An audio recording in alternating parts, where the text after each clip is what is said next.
Rock isn't dead. It's in flux.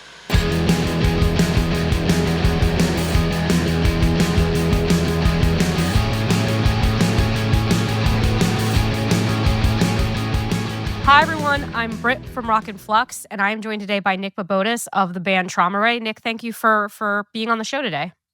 Yeah, no problem. Glad to be here. So can you kind of give me just the background and the history of how Trauma Ray came together as a band?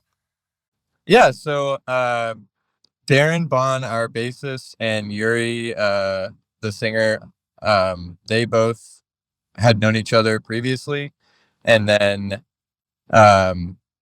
Jonathan, one of our guitarists, moved from California, and they had him and Uri had a mutual friend, Cameron Smith, who had basically told Uri to hit John up.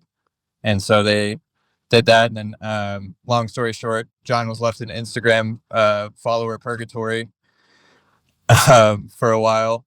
And then, or Yuri was left in purgatory for a while. And then they ended up running into each other at karaoke and decided to start the band. And then Yuri made a post on Facebook one day asking for a drummer.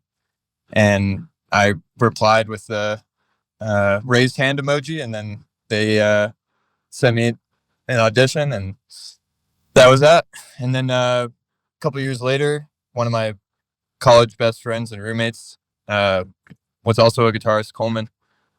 And during COVID, we would like have him come jam with us and just, kind of use the practice space as an escape. So he would come play with us. And one day Yuri just looked over at him and was like, "Hey, do you want to just be in the band?" And so that was pretty much it. That was the five of us fully formed in 2020. But the band started with Darren, John, and I, and Yuri and I in 2018. Yeah, because I noticed your first EP came out in 2018.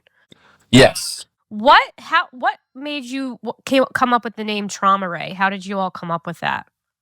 So that was a Yuri and John creative exploit there. I think they had a friend, they would be able to answer this better than I can, but they had a friend say they wanted to do the German word Traumere means daydream or dream or something like that. And they wanted to do something along the lines of that. And they mentioned it to a friend, and he was like, "Oh, like a Traumere, like a ray gun, a ray of trauma." And so they ended up splitting it to the more Americanized spelling that we have now. And it's interesting. So your first EP that was self-titled, it had brackets around it. And then you released another EP in 2021 that was self-titled without brackets. Is there any meaning behind that, or is it just kind of how you wrote the title? That was, yeah. So Yuri wanted the brackets initially, and we had kind of had that for that was our look for a while. And I think we just decided that we don't really need them. But again, I think Yuri would probably know better than I would there. But yeah, no, I think it was kind of just like a spur of the moment design thing, and then we just kind of moved away from that. But is that why you did a self-title, another self-title release, just because of okay, well now it's branding wise we removed it? Or did you want to just keep the self-titled EP name?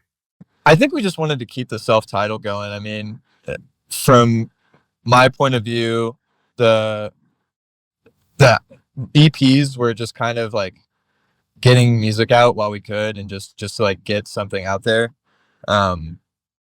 Not that we didn't really want to write a title or anything like that, but it was just kind of easier to hey, this is Trauma Ray, and not have a name for it. So I don't think it was a super intentional thing though. And so you all recently signed to Deus Records. I always feel like I say that name wrong. No, that was correct. Okay, thank you. As far as I know, that was correct. I think it is but I had Drab Majesty, who's on that label as well, on this show, and he corrected Awesome me, band. and oh yeah, they're great. And I feel like I always worry that I say it wrong after that, but I think it is Deus. And so, like, tell me about that. How did that kind of come to be? Are you all excited to be? It's a great label, so I'm sure you're all excited to be on it. Oh yeah, we are totally pumped. We're talking to them, working out the debut LP right now, so getting ready for that, and obviously super stoked to be on a label with Drab Majesty. Been listening to them for years, so I know they have a whole selection of great bands. Yeah. Oh yeah, Not the just Drab, roster's but great. yeah, Yeah. exactly. So no, we're super excited, and to answer your question about how that came to be, I mean, Gibby the kind of approached us after or while we were on tour with Spiritual Cramp back in last October.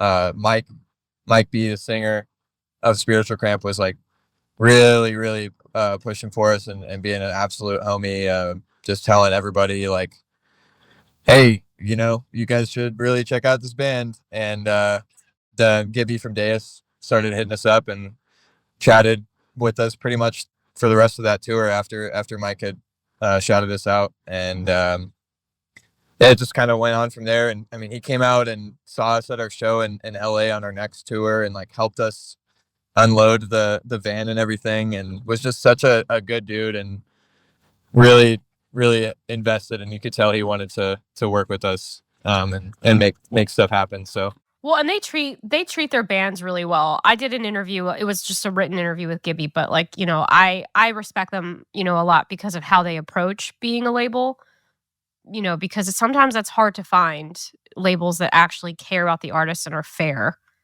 oh, 100%. Yeah, that's a big concern for us too. You know, we're all still super green when it comes to the music industry as a whole. And, you know, you hear all those horror stories about bands in the 90s and even before it, way before that, getting totally messed up. So try to avoid that at all costs. For sure. And it's nice to see that there are still labels out there, like that. So you're now working on your first, full album. What's that process been like? And what's your writing process like? Do you all I always am curious with bands because sometimes there's like a couple people who write the songs or even one person and then, people give input, others, get in a room still together and do that. What process do you all take with that? Yeah, so it's mostly, I mean, I would say like when we first started, Yuri and John were bringing the riffs to the band for the most part, and then we would kind of build around their guitar, um, and in that way. And then, you know, we added Coleman to the band, and he had a couple ideas starting out on guitar, and then we would just kind of flush out, you know, jam it out with the rest of the band and layer by layer add it on. But I will say it's usually music and then lyrics, which I've talked to a lot of people about it, and they don't understand that. So yeah, it's kind of a mixture of everybody pitching in, but I would say for the most part, the guitarists are coming up with the initial ideas, and then Darren and I will write our own rhythm parts, and then Yuri will come up with some lyrics once we feel like the song is completely fleshed out. Yeah. And, I feel like your music is over time gotten a little heavier. Is that an accurate thing to say? Yeah, I would say so. I mean, we definitely when the band started, Yuri had sent me like shoegaze I was influences. about to say it was a lot more shoegazy when you like your earlier stuff is more shoegazy, but you've kind of morphed into more like garage alt rock type of sound. If I could define it as anything. No, totally. I mean, it's definitely what we're going for, and I think at the end of the day, kind of where everybody's music taste really aligns is in that alt rock um, scene.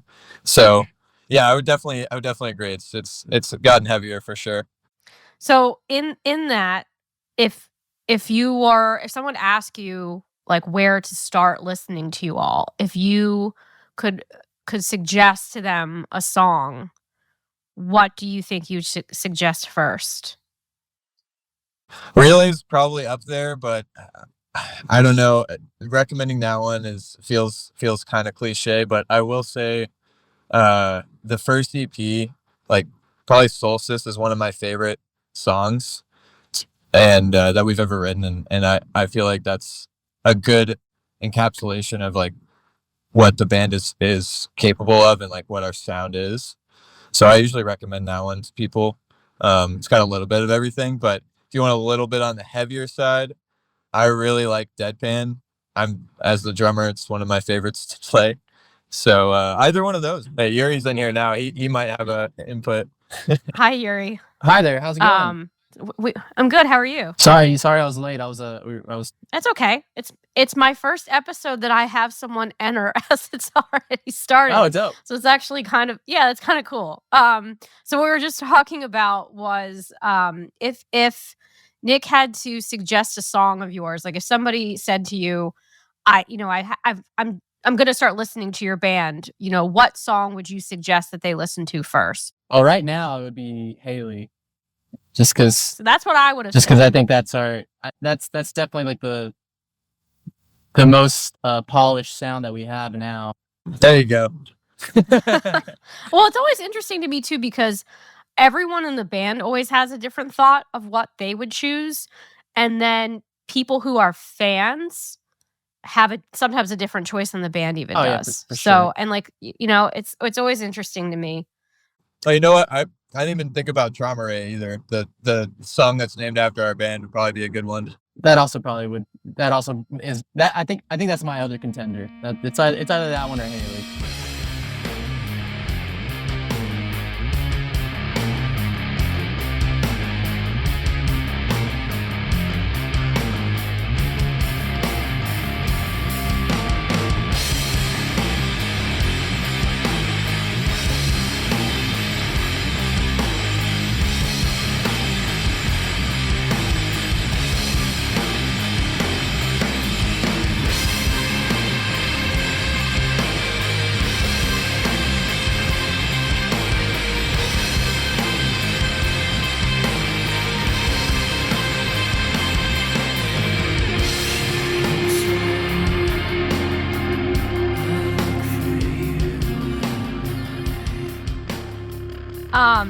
And so the other thing you all have coming up is you're starting tour like really soon, right? This week. Yeah, we leave at the end of the no, we leave at the end of this month. The 29th of April in Houston is where we're starting. And then you're going all the way until June, right? Yeah, we have like a small a business week break, and then we hit the road. It's like breaks up the east and the west for us since we're like right smack dab in the middle. I'm in Phoenix, so I'm gonna try to go to your show at the Rebel Lounge. Oh, cool! Yeah, when you guys are played here. there before. That spot's really fun. It is. Do you know the history of it? No, I don't. I have no idea. It used to be called the Mason Jar. It's been there for years, and bands like Nirvana and like a bunch of other like '90s, like really cool '90s bands played there back in the day. Well, sick. That's awesome, then. We just played. We played a spot in. I can't remember now, but it was like a spot on the East Coast. We didn't play, but I played in another band recently. Out there, I think called a Milestone. But another spot that had like a lot of history like that. So it's cool. It's cool to play venues that have been around for that long. What are you looking forward to most about tour? Personally, probably just like hitting the new spots, just like places we haven't played before. Seeing who comes out. I mean, just genuinely just connecting with more people and just seeing how many more people are, enjoying what we're doing. It's fulfilling at the end of the day. It's cool to see people gravitating towards the music that we're making, and seeing people get hyped to see us makes us more hyped. But honestly, it just pumps me up. It makes me more stoked to play. So, Nick, what about you? I'm a big fan of just being on the road. I love road trips in general, and being in a new city every day is probably one of my favorite things about tour. So, yeah, I have to say that. Do you guys how do you prepare? Do you rehearse more, or do you feel like you have your live set pretty locked in? I mean, we definitely try to rehearse as much as we can before tour, just because it's you want to be as best as you personally can be. I want to give everybody the best show that we can. But life is life, so sometimes we're super prepared. Sometimes we feel a little shaky, but at the end of the day, once we're on stage, we're just like, can I curse on here? I don't want to break any rules. Yeah, you can curse. Fuck it. It's At, okay. at the end of the day, like, fuck it, we ball. You know, you got to do what you got to do. You got to keep your head down and just fucking shoot from the hip. I think everybody has like a live, like just a switch that they turn on. Like no matter what that may have happened in rehearsal, we're gonna 110% it live. So Yeah, I mean, well, because like having a live crowd, there's always going to change things too. Absolutely. right. You know, has there ever been a time? I always like asking, and we're going to get into like fun, a little bit more personal questions because I like to change things up a little bit sometimes. But has there ever been an episode where you just like totally fucked up a song Oh yeah. and you had to Oh, shift? And how did you all handle it when you did when that happened? I mean, I feel like when one of us fucks up, it's like it's typically just like one instrument, something happens, you know, it might hiccup somebody else, but we typically just keep cruising. We let the person just kind of figure it out and we keep riding. There's 5 different instruments. It's kind of indiscernible sometimes. So like it's honestly becomes like a semi noise show segment in my head.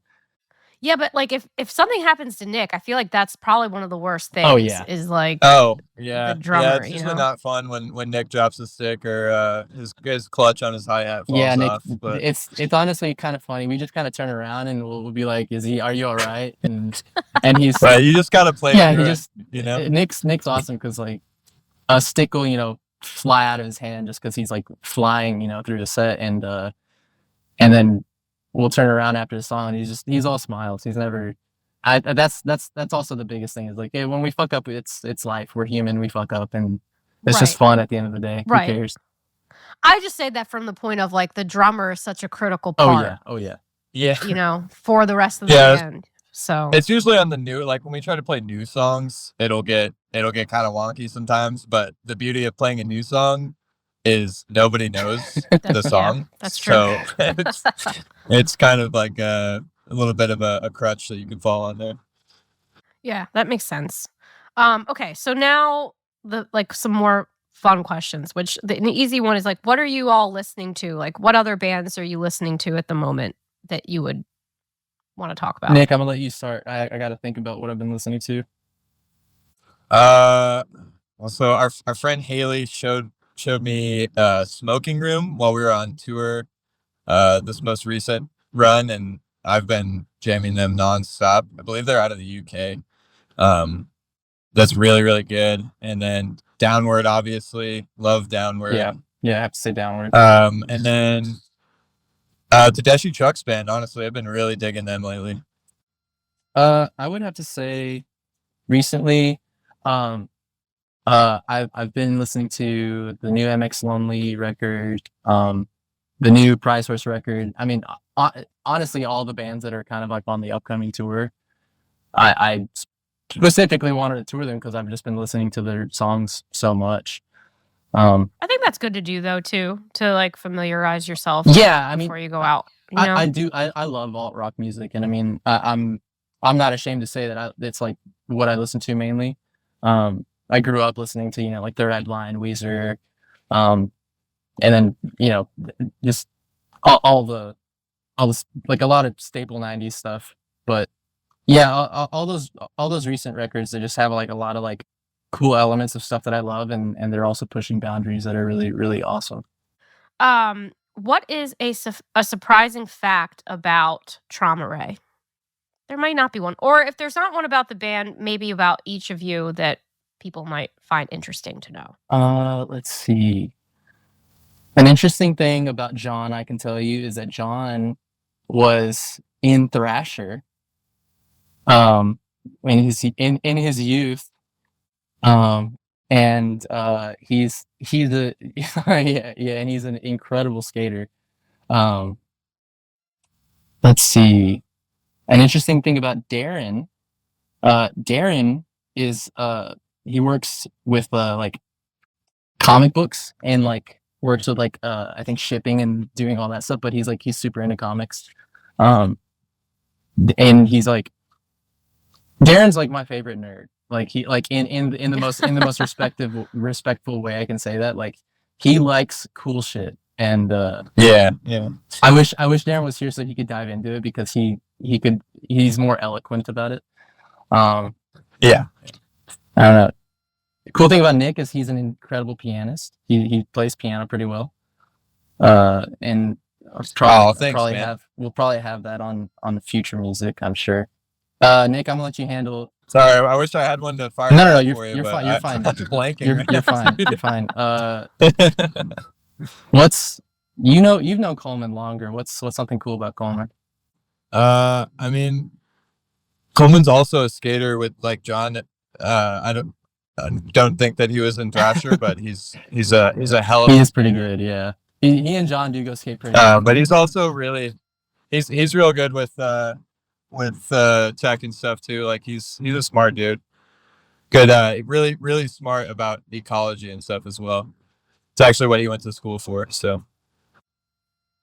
And then my interesting thing is this band. So that's. No, you have more than that, I'm sure. No. It'll remain a mystery for our listeners. That's an interesting fact about Uri. I'm mysterious. There you go. Mystery's hard to find nowadays. I was just talking about that on another episode because social media, you think about like those bands that we liked in the 90s, like you couldn't get that close, and it was kind of cool. Oh yeah. There was like that little level of separation, and now it's like what everybody's doing all the time. So yeah, I agree. I mean, like I feel like I used to post a lot on my Instagram, and then I started realizing more and more people were watching my Instagram, and so now I post very, very little. Just because I do like the I do like that anonymity, or is that what I'm saying? Yeah, anonymity. Thank you. Yeah, English is my second language.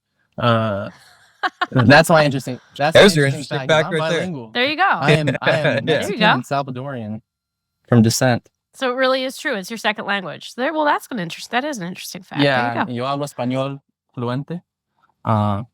Soy hispano. No hablo español fluente. What is a misconception? Here's another question. What is a misconception about musicians? Or is there one? I would say that they're all pretentious. There's some really nice people in music. There are some pretentious people in music, but I think a common misconception is that most musicians are cool guys. But I think in general, it's kind of hard. And a lot of those musicians are like introverts, and the only reason they're even out is because people like the music. So, right. Yeah, I was about to answer kind of similarly, like that musicians are always extroverted and party animals and whatnot. Like not everybody's chasing that same rock star lifestyle. That doesn't really exist in this modern day. In my opinion. I don't think it does at all anymore. Yeah, I don't think it can. I honestly think that if as a musician, if that's your kind of MO, like you might need you need some help maybe, but yeah, it's also your life, so do you. But you're gonna be 50 and feel like shit. But I also think like just like being a musician is so hard, and you have to be so smart about it. Even from like a business perspective, you kind of can't be like that anymore. Yeah, Well, yeah, for sure, especially because like getting into like managing your band by yourself. If you're an addict, or if you're drunk all the time, or you're blazed up or some shit, like you're not making the best conscious and financial decisions for your future. So, yeah, I mean, we definitely have fun when we're on tour. I think that's like the most I get kind of fucked up. Like well, there's a time and a place. Yeah. You know what I mean? Like there's a time and a place for everything. But yeah, I agree though. There is it can't be all the time. Yeah, it can't. It can't. What is your favorite instrument to play if it's not what you already play in the band? Mine is drums. Actually. Oh, no way. That was going to be my answer. Well, see, because I asked that because sometimes people do say like the instrument they play is actually not their favorite thing to play. So I mean, yeah, I would say drums because it's just so like I just feel so connected to what I'm doing because I'm using all of my whole body. but in the same way, like piano gives me that same kind of feel. And taking lessons for 15 years is like probably the biggest reason for that. But I just feel like I can get my emotions out on paper, for lack of a better word, through piano than I can through drums. I mean, don't get me wrong, you can wail on drums and get some anger out and stuff like that, but it's a little bit harder to find that like Chopin emotive kind of energy. This man said Chopin. Hey, my favorite composer. What can I say? What is your favorite 80s or 90s music video? Music video? I'll say either one. Yeah. It's random. That is a random one. Ooh. I'm gonna have to go Creed on this one. Any Creed music video, just that's mine for sure. I think is the Freak on a Leash music video from the 90s? Because I think that's like one of, Yeah, I think that's it like is. I think it's like 99. that's like 98. my favorite music video of all time. It's like the coolest music video. John's gonna kill you for asking that. What do you mean? he's just a big. I'm Korn 30. fan, that's all I I'm mean. 32, dude. I'm not thinking about when it came out. You sit here having a timestamp for every single fucking release ever. No, man. I think it's 98 or 99. I think so. That Well, music video yeah. also like I just talked to my buddy about this. I would say it's either that one or the that Linkin Park music video. That's Crawling. animated. yeah, That's dude. animated. Oh, One second, I'm gonna Which find it one right it's now called? because I know what you're talking about though. Breaking the Habit. Oh, okay. But that's early 2000s. Damn it. Okay, well, see, Yeah. that's why I didn't say that one though, because I was like, that might Because be. that's Hybrid Theory, which I think came out in like 01. Yeah, I think you're right. You know. But I'm glad that we have some new metal references because I was a new metal kid. I love new so. metal. Fucking, I know it's making a comeback. this shit rocks. So we'll see how that Yeah, all goes. But I think it is. Those songs still stand up. Absolutely. do. I mean, like in 100%. my opinion, I feel like the music production, like that's like kind of like some of the best alternative heavy sounding music. You know, I'll agree because it was polished, but it wasn't too polished. It was still hard. It was still like, Yeah. it was still rock. And it had like a little grit Yeah. to it. Like now, I like Bad Omens, but they're just so polished sounding, and I just never would even like a listened to them. little. Really, Nuh-uh. they've got some good songs, but like, and I've gotten caught by some of them, but I just like when I listen to it, I think to myself like, I would just like this to be a little messier. I don't know. Yeah, I like natural sounds in modern music because I think we've just gravitated. I think like production has gravitated so much towards like perfection, and like that's like so boring.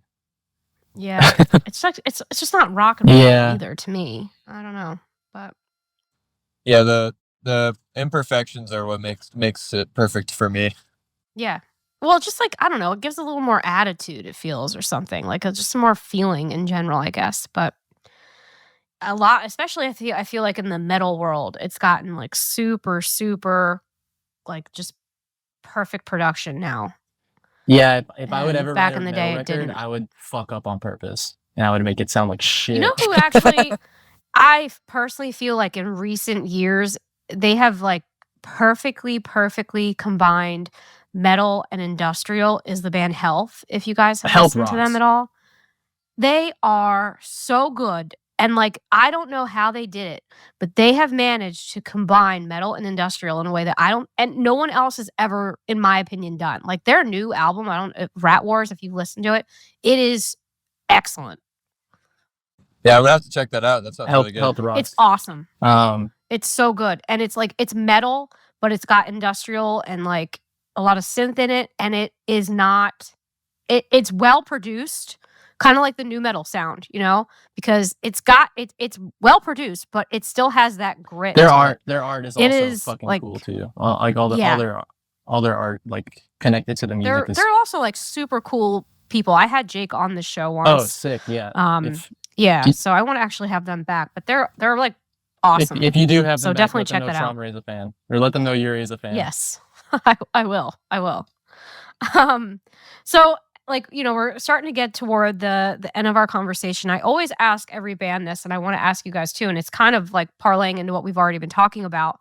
But there's that saying nowadays that rock is dead. And obviously, with the name of the show, I don't really think that it is. I just think it looks a little different and it's ever changing. But I'd like to know, your opinions on that and if you feel like it's dead or dying. I think that I think that rock is like in a sense like cicadas. Like they're always being born and always dying. Like I think there's like bands that just like come out of the woodwork and they rock for a while and then you don't hear about them for a while. And then more other like different bands come out and then you start hearing from them and then it's just always like literally in flux. It's just constant waves. And I think it's natural for like people to think like a band's done or like, oh, this band's not going to put anything out. And then boom, they release another record. And that's kind of the only way you can attention grab anymore because, the internet's made music so accessible and also made like production so much easier with like modern technology, modern plugins and like, like you can hop on FL Studio and write a whole record in it. And it could probably be the best thing ever. And no one would know the difference whether you did that in your bedroom on a computer or in a, multi-million-dollar fucking studio. Right. Which is like good and which bad. is good. Yeah. It's, what I mean? Absolutely. But like, that's also like, Yeah. that also puts in like the fact that you can do that means you can make more stuff. And I guess like, I guess be a band and like bring your own sound and like, I guess bring rock, like, like in that sense, like rock music for sure. Like you can make it feel alive again, but it's in waves in my opinion, for sure. Yeah, I would agree with Yuri on that. I mean, I think rock as a definition of bands like Led Zeppelin and Rolling Stones is probably dead, but that's just like any other movement when it starts, it's this big, massive thing.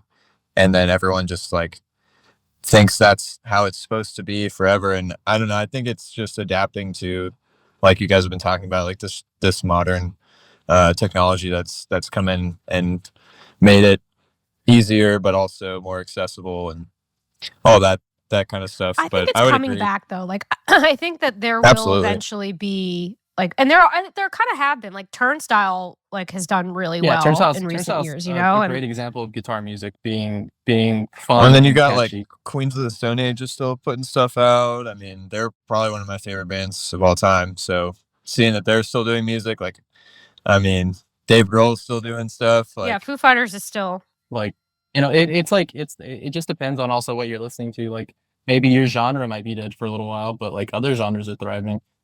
Like what was it, 2010, like all those bands like MGMT and fucking, that whole sound was huge. And now I don't really hear from them, but I'm sure they're cooking some shit up, Right. That's true.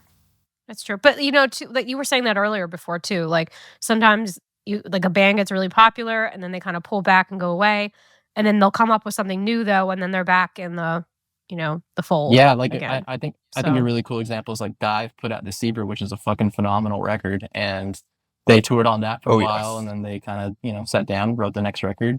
They didn't say much. You didn't really hear from them, and now they've got the new one coming out, and it's already sounding like a banger. So I think rock music, I think in general, guitar music is making a cool comeback. Yeah, as long as all the instruments are there, I find it hard to believe that rock will ever die. And see, I think like rock is a ubiquitous term in some ways too, because like I consider Depeche Mode a rock band, even though that they have a lot of synths and stuff like that. You wouldn't, maybe consider it a guitar heavy band, but I still would put them under that grouping. I agree. I think there's a lot of different elements to what defines, I think, rock music, quote unquote. And I also think some of it's just like an attitude. Yeah, for sure. I like to think that, like it's called rock because you can rock with it. You can just like continuously bob your head. If it's got you grooving, you're rocking with it. And that goes with like hip hop and all that shit too. Cause like that's, in my opinion, I think rap is like modern day rock. Like those are some of the biggest stars that you'll see out in the world. Yeah, some of them are better than others. Yeah. Yeah, I have to assume that's why they haven't changed the Rock and Roll Hall of Fame to Music Hall of Fame. Yeah, that's true. So, closing comments. Is there anything else that you would want listeners to know about Trauma Ray? You guys have the tour coming up. Your most recent EP was released in 2023. You're currently working on your full-length LP. Anything else? We are very grateful for anybody that's checked us out, and for anyone that's interested in any way, shape, or form, anyone that supports us. We've got a lot of stuff to cook, and we actually just wrapped up on recording, so we're kind of like in the finalizations of getting this record ready. But yeah, personally, just a huge thank you to everybody that's been checking us out and believes in what we're doing, likes what we're doing, and to any haters, I love you. Have a great day. If you have haters, you're doing something. I always say, if you have haters, you're doing something right. Yeah. Because if Oh yeah, for sure. Same Yeah, thing. I have to acknowledge my haters, because I mean they're the ones that at the end of the day I'm just like, damn, somebody hates me. That's awesome. I know. It's like water off a duck's back. Dude, for sure. It's like Yeah. cool. When I got my first mean Instagram comment, I was like, I have haters. Hell yeah, dude. That shit rocks. I'm just like, hell yeah. Yeah. Let the I don't hate know. flow It's just through funny. you. Exactly. Well, guys, it's been great talking with both of you. Thank you for doing the show, and I'm gonna see you all when you play here in June, and looking forward to the new album too. Hell yeah, thank you so much. Thanks, guys, for being on the show. It was great to have you. Absolutely, thank you so much. Great to be here. Thanks so much.